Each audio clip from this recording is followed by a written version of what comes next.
everybody. Welcome to Off the Fence with your hosts, David and...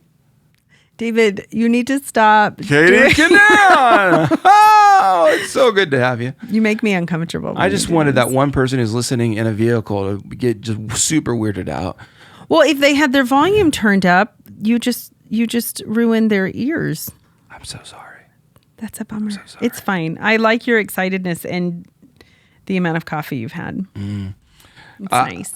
And I feel like the apparel that I have on right now, I felt like this, that I am like representing the 90s. You're bringing a lot of light into the space. I like it. Yeah. I love it. That's one of my favorite outfits. It's great. So thank you. Even if it's just for me, totally fine. Hey, so we're in a season of life as a family that sparked some conversation about like we have a son about to go to college and or is at college and stuff like that. And so well, a daughter that's getting ready to enter high school. Yeah, so let's talk about it. Yeah, and I don't know if you want me to lead off with like everything changes.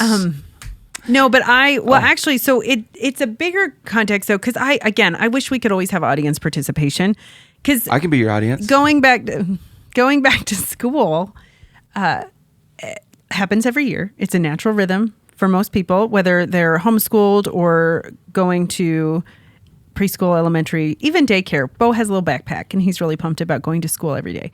But no matter where you're at and what you're doing, Sorry. It's a season of change, and I think that we have certain rhythms, and for most of us, we go by the school year. For a lot of things, for a lot of calendars in our country specifically, we go by the school year calendar. And I know sometimes they're changing from 5-day to 4-day weeks and all of that. But the actual starting and ending and breaks, those set rhythms in our lives a lot. Semester 2, so I wanted to start largely because I am very passionate about school, and I would go forever, and I love everything about it. And you didn't grow up being that way. I thought it would be fun to talk first about, because we are going to talk specifically about just how do we walk out transitions of like moving from our kids starting school was really emotional for me. Yeah. And then moving up from elementary to middle to high school, but now high school to college, this is uncharted territory for us. And I do think when these things happen, how do we walk that out in a way that we don't just like survive, but we're able to really grow and help others grow? Because I don't want Hayden to just see me crying all the time and being like, oh, like I thought this was the point, but now mom's making me concerned that maybe I shouldn't leave. But it's like any change. Yeah. A lot of times, like if it's change that you've been desperate for, there's not a massive grieving. But when it's change, it's just a part of life or relational. There's a bit of a grieving there, and so you're tempted to. Anytime you grieve, we've talked with Tracy about this, that we don't always transition well and change well because we haven't grieved well. Yep. And so there's all these emotions. Yep. I mean, and it's like, what do? Do I push this emotion down? Should I not be feeling this at all? Right. Am I bad? Or how do we make the most of the good moments? All that kind of stuff. But I wanted to start with some fun stuff, because this is a heavy topic that just keeps staring me in the face because it's happening, and I'm aware of it. And I think in my heart is to walk it out well, which involves being really honest about the emotions I'm feeling. Yeah. So there are times where I'm just driving through the hills weeping, but it's 99% joy, 1% like heart being ripped to shreds. But school, we're in the throes of back to school shopping. Yeah, we are. And even though everything is much more expensive, we can still find good things in it. I want to know what your favorite part about back to school was, like whether it was a family tradition or like something that you did, or going and buying school supplies. I just want to know like David Canan as a child. What was your favorite part about back to school stuff? Going back to school? Simple. The kicks. Doo-doo. New shoes? I still do back to school new shoes for myself. You do. I didn't know that that's what you were processing it as, but we every summer get the kids a new pair of shoes because we go traveling and we go to the Nike outlets. Every back to school, shoes. I was always looking forward to the new clothes and the new shoes. My parents would often do a budget, so it wasn't just like spending spree. It was like pay attention. Yeah. But also, I grew up in an environment where basketball was king in Indiana, so you got basketball shoes. It was all shoes. I grew up when Michael Jordan was a big deal. Michael Jordan helped popularize like basketball shoes in such a way that you wanted them. Shoes. We're going off the rails right now. So you want to talk about back to school? So yours was all shoes. I hear is back to shoes. Back to shoes, which is funny because to this day, if I didn't have to wear shoes, I wouldn't. They are foot prisons, and so that was not my. And I do not like socks. I don't actually like feet either, but since I have to have them. And I would also tell you, like, if you're really asking what's in my brain, when back to school, the furthest thing from my head about back to school was class. Okay. Could not have cared any less than I cared. Babe. I didn't want to the book part, the class part. What am I taking? Would I have tutored you if we would have been in school together? Would I had to have helped pull you into the fold? Yeah, because I would have been very attracted to you. Oh, geez, stop I'd like it! you to be my tutor. So my favorite Katy, thing was what's your favorite thing about going back to school? Well, I'm saying it. I love school. I love learning. I love office supplies. Yes, you do. I love them.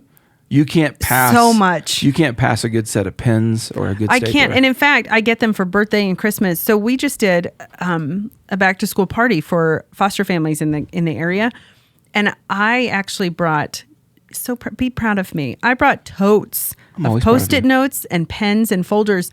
Not only that I had purchased and realized probably don't need, but also because they're given to me a lot because I'm just really passionate. So my favorite part about going back to school was I actually didn't love shopping for school clothes because when you're a girl and you're like growing, and I'm sure it's the same for guys, but that was always I hated going back to school shopping because things fit weird and it just was not a joy for me. And I didn't care about shoes. So for me, it was getting to go to the store and get like a fresh set of pens or pencils or a notebook that hadn't been written in yet. That was my very favorite part of school. So thank you for...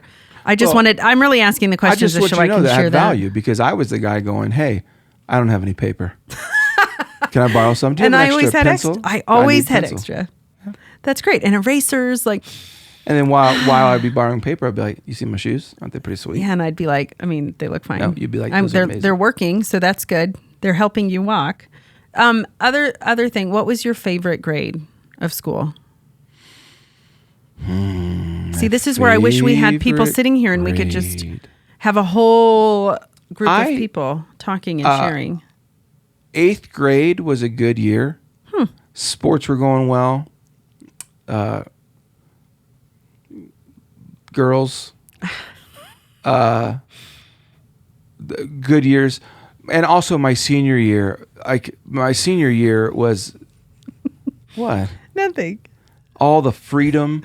We got out early. I mean, got out of class early. Could go eat lunch wherever we wanted to. Yeah, those are the 2 years. Do you have a favorite teacher?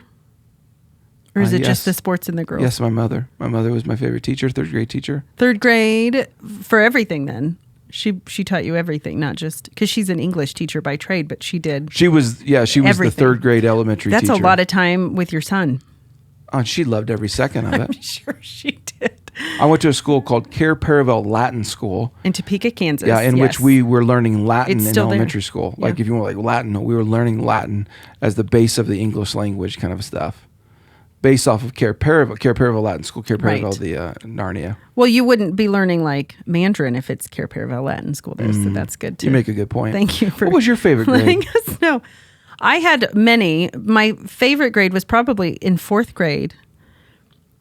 Because we talked about the United States and the capitals, and I loved that, and I'll never forget that. But also, so my 2nd grade teacher was Mrs. Royer, and my 4th grade teacher was Mr. Royer. So did they know each other? They were married, and they were just both great teachers. But 4th grade, he was just fun. Like, I loved extra credit, and we had an opportunity to get extra credit by eating deer brain. And I did it, which is gross, but I got extra credit, and I was so pumped about it because it was awesome. That's the extra credit I would have That's what I'm competitive about is grades. I don't care about which team wins, but if I'm going to get extra points for my report card. But I loved that. And I loved my senior year because I loved U.S. government. We took U.S. government and economics, and that was my favorite. I ended up teaching that later on in my life, so that was cool. Thank you I love talking about school and memories. My favorite class was, and my favorite part of class was when the teacher would stop teaching and it was like a different day. We'd watch a movie. We would talk about, in history class, when we would stop talking about history. And we would talk about current events.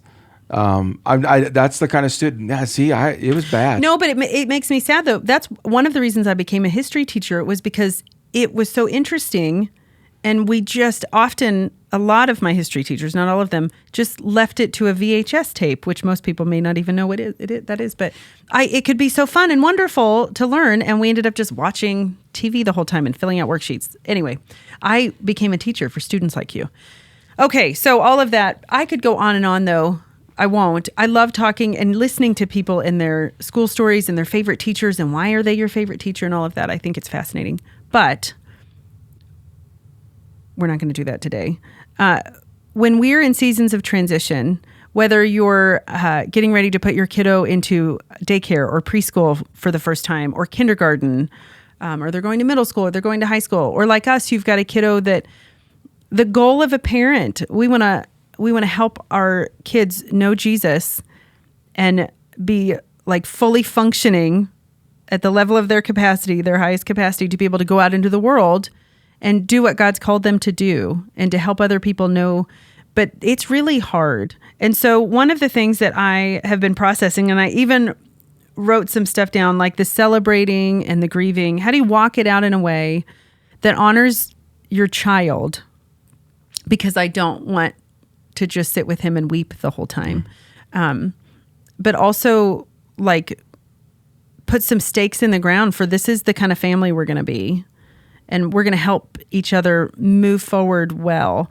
And you're really good at this. I've got some stuff that I'm learning and doing. But I just want to hear what are some things that you do? Because you do it really well. I'm actually learning from you while we're doing it. And you've never had a kid graduate from high school until this year. No. But you're doing it well. So would you share some of the things that you do and the ways that you lead that just help in transition, specifically as kids are growing up? Yeah. They're doing what we want them to do, but it also makes us sad. One, and I don't know if it's all landing, the stuff that I'm trying to do. Really, like, I don't know if this is working, but I'll use a term that my colleague, our friend Nicholas Hecht, was chatting with us at a group the other day about the drip, drip, drip, drip effect to leadership. Yep. What I definitely know is sitting down with our kids or with you or with and doing like a 30-minute, 40-minute sermon or presentation on here's how we are going to transition this monumental bridge of a moment. Right. Not near as effective as the drip, drip, drip moments, the smaller moments where naturally things get brought up and addressed. And those are what I didn't have language for it, but that's what I try to pay attention to, where that means the conversation is always on the table. Absolutely. Sure. So my approach is, oh, you want to talk about this? Then yes, I have been ready to talk about this. Yep. And you may have even planted the seeds to make them think about it. Yeah. Yeah. So the other day at the dinner table, one of our sons was asking about where babies come from. Like literally, how do they come out of the mommies? And we're at the dinner table. Eating. Like, and it's we're not finished eating. We're eating. So what I'm saying is in the world, so this, I don't know if people know this. So we're at a transition moment right there. Yeah, absolutely. So what I can say is now's not the time. Or how dare you bring that up? Right. Or there are, no. Don't be thinking about that. I was like, all right, let's talk about it right now. And you did. And so, for instance, Hayden going to college, Hayden doesn't want to always talk about college. Right. He doesn't want to always talk about, okay, let's talk about the finances of college. Let's talk about the pressures of college. Let's talk about class. He doesn't want to always, I always want to talk about, I want to resolve it all right now, create a plan, let's go after this. He doesn't want to. So what I've learned about transitions is to drip, drip, drip approach to transitions, meaning don't wait for the actual transitional moment to have the conversation that should have been had in bite-sized pieces over the past year or two. I run into that all the time with parents who say, hey, my 18-year-old who just left no longer wants to be a part of church, is questioning the existence of God.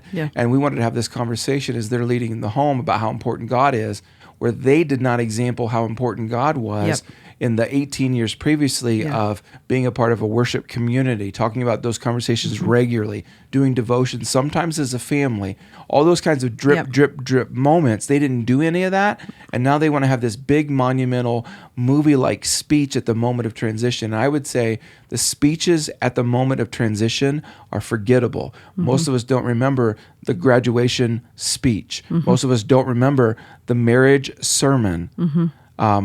Most of us don't remember the kind things that I was whispering into your ear as you were giving birth to our children, right?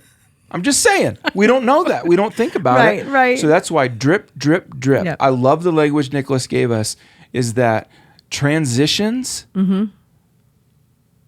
should actually example what you've already been talking about, what you've already been valuing. And the Lord is so good because I think there's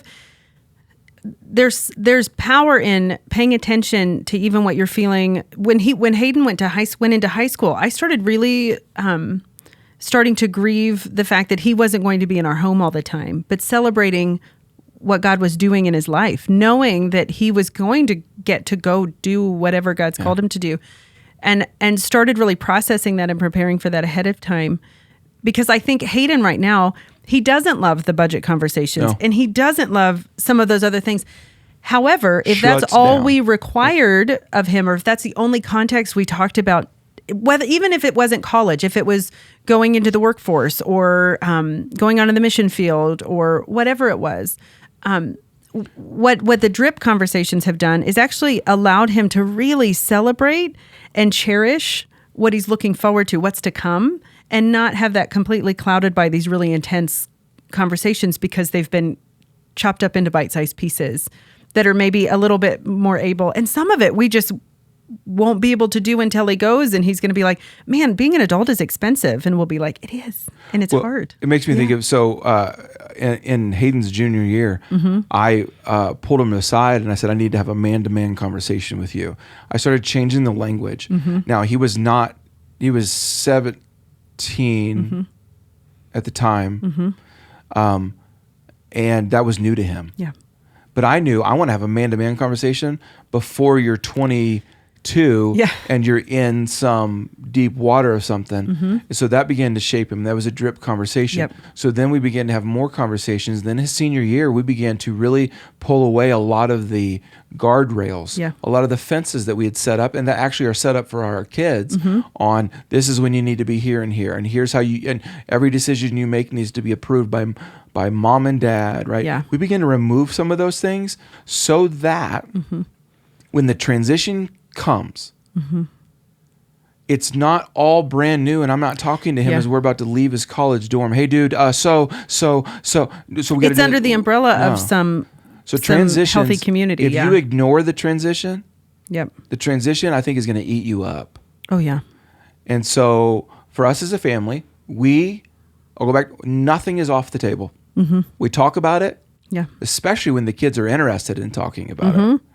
And that is, I think, has prepared us for a transition that we're about to make. That we have very vulnerable conversations. In fact, let me just say this: that this drip drip thing, this is so counter my personality. Actually makes me emotional. Like I have started many fights with. I have started many fights, especially with Hayden, where I wasn't doing drip, drip. I'm like, I want to teach you the lesson. We need to resolve this now. You get the lesson and you repeat the lesson to me, and you're going to get all of this right now. And I was actually forcing a transition. And what I've learned is, talk about the financial stuff of college. I've had the conversation. We've had the conversation. But then I'm like, wait, drip, drip, drip. Let me wait. I'm going to let, when he talks to the college and they talk to him about the finances of it, I'm going to let that have some effect there. So what I've learned is the drip effect even allows other voices to help with the transition and build the story. And I think that's so good, because then it does become this, you feel like you got to learn this and you got to know this, but then it creates a pressure and even a space that you didn't want to have. And so I love this. I love that gives language to something that we've already, I think, been doing. And so much of it has been prompted by the Holy Spirit throughout our parenting. I'm just so grateful for that, because freshman year was a big deal for us, but it started creating opportunities to speak towards things and say, what do you want to do? And that's one of the things that I feel like as we pull the guardrails down, some of it is just, he'll say, hey, what should I do? And we'll say, well, what do you want to do? Start thinking and making decisions on your own. Even where do you want to eat? Well, I don't care. Where does everybody else want to eat? No, you need to be able to make a decision and know what you want. And I think that's just been so wonderful. I teach leaders, it's easier to fix an airplane when it's on the ground than when it's in the air. Yeah. And so, FYI, at the moment of transition, the plane has taken off. Yeah. You're in the air. So any conversation you're having there is going to be far more difficult than if you had been having it and fixing it and working on it while it was on the ground in your home, that kind of stuff. Before all of the emotions and the newness and the it's always the excitement more and the pressure. And so back to some of the ways. So the drip conversations, be intentional and thoughtful and ready. Way before. Titus is 9, he'll be 10 in a few months. And these conversations are laying a foundation. They're building the road for the future. And I love that, because there's nothing off the table, literally, at our house that there's nothing you can't talk about or ask. And I love that posture. And I'm learning it because it stresses me out. And I'm like, guys, we're eating. But David you went right for it. Do you want to tell him our family text group name? You do it, because you named it, didn't you? I named our family text group. It's called Hearts and Farts. Yeah. Go ahead, steal that. That's free there. Hearts and Farts. It's indicative, though. What I love about it, it's us as a family. If you want to know us, our culture as a family, is we love each other and we're vulnerable with each other. And and smelly, apparently. I mean, it's fine. Whoever you're willing to fart in front of, come on. Jeez Louise. Come on. Either you have reached an age that you don't care, or or you're just really comfortable. Or you're really comfortable and vulnerable. So some of the things, though, too, if there are families working through it, or maybe it's a different kind of transition, but one of the things is what our friend Tracy shared, though, is don't push grief down. Like walk it out, even if it means crying or whatever that looks like for you. Invite other people into it. So I've been talking to parents that have already brought their kids to school. I've already been talking to moms who have girls that have been in high school before, because it's different. Each kid is different, but it's going to be different for Ellie than it was for Hayden. Yeah, for sure. And so just processing and learning, becoming a student of all of it as a parent is such a good way to steward those opportunities too, because you're coming at it not just from, well, this is what happened when I was in high school 20 years ago, but you're able to really shape your kiddo in that way. I think being committed to God's word and making that a priority in your family there's nothing better than that. There's no better way. And I think too, one of the things that I'm so proud of us as parents, I really am proud of us. I'm grateful for it. I'm happy about it, is we celebrate well in our family. And I think that's an important part too, because Hayden and hopefully all of our kids will be able, no matter what it is that's happening, if it's barely graduating or if it's being at the top of the class, no matter what's happening, we're going to honor and celebrate and share that together. And I think that helps all of us get ready for what's the next phase? What's the next step? Is closing that chapter well. And and honoring in that way. And I think too, being intentional about staying connected. So I have earrings right now, and I'm going to wear them for I'm probably never going to take them out, but it says okay. And it's because Hayden is going to Oklahoma for college. And the last time I was down there, I bought them. And it's going to be okay. And it's all going to be okay. So it's a reminder for me, but like little, it sounds so cheesy when I say it, but being predetermined to, one, just stay connected and not get lazy in that. I think it's really easy to do that. But also for me, knowing we're going to see him and we can talk to him and check in with him, and be intentional about that without being overbearing in that. But letting him enjoy it and letting it be different than what our experience even was in college, but just being a safe place, a safe, loving place to return to no matter what. And that's for no matter where they go, whether it's college and you're having to buy mini fridges. And we literally have like a giant IKEA bag full of all the like stuff we're collecting in preparation for him going. And that's actually been cathartic for me, is just reminding myself that it's happening and it's going to be okay. Yeah, I was even just had this thought that we're talking about celebrating when Hayden graduated high school. So, of course, for most high schools, there is a graduation ceremony, right? That's just normal. Yeah. However, I've learned enough to know that the ceremony doesn't often capture the transition that needs to be defined.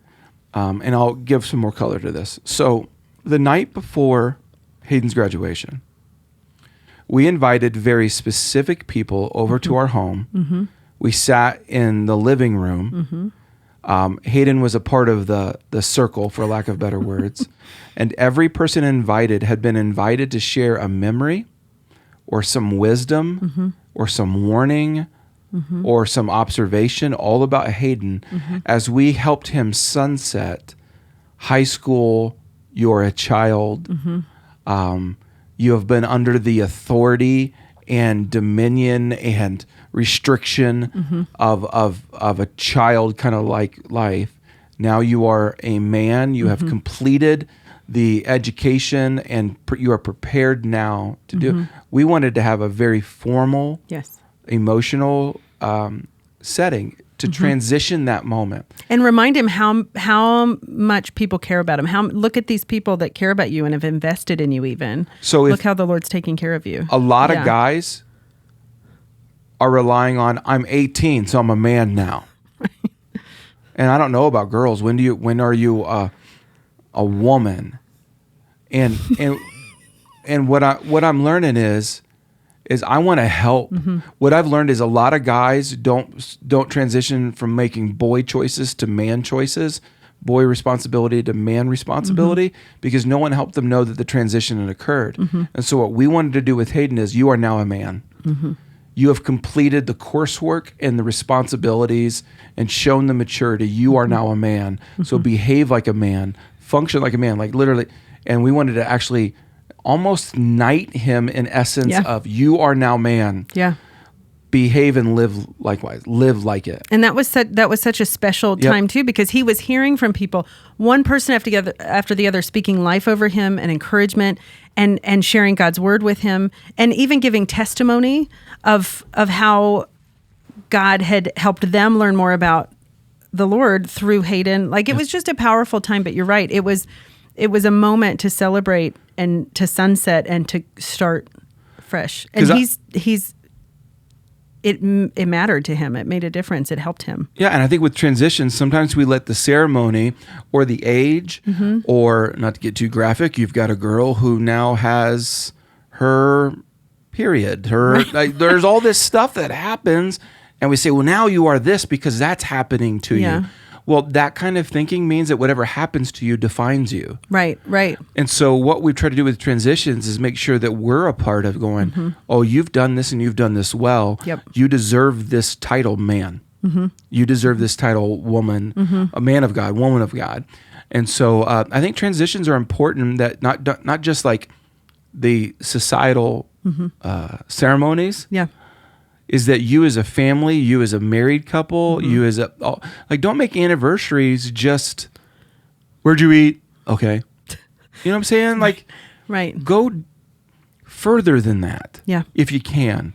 Yeah. When you hit, like you and I are going to hit our 20th anniversary. Mm-hmm.